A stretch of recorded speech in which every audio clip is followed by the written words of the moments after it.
Low tread depth significantly reduces your car's grip, especially in wet conditions, increasing the risk of accidents.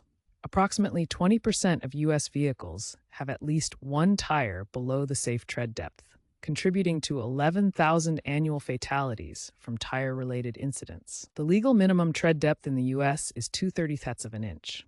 Tread depth is crucial for traction, water evacuation, and braking performance. Look for tread wear indicator bars. If they're flush with the tire surface, it's time to replace the tire. These raised bars appear at the 2/30 inch depth level. Use the penny test. Insert a penny upside down into the tread. If you can see all of Lincoln's head, your tread is below the safe limit of 2/30 inch. Also watch for uneven wear patterns, which may indicate alignment or inflation issues. Common patterns include edge wear from underinflation or center wear from overinflation. Regular visual checks can save lives. Inspect your tires quarterly and replace them when tread depth reaches the minimum level to maintain safety on the road. Driving with insufficient tread depth dramatically increases stopping distances and the risk of hydroplaning.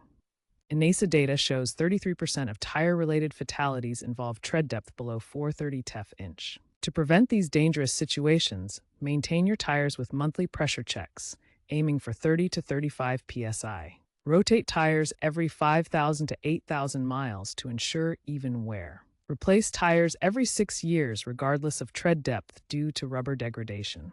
Consider utilizing smartphone apps with tire monitoring, such as those integrated with smart tires from Michelin and Goodyear, for real-time tread depth assessments. Proactive maintenance, including quarterly inspections, is crucial.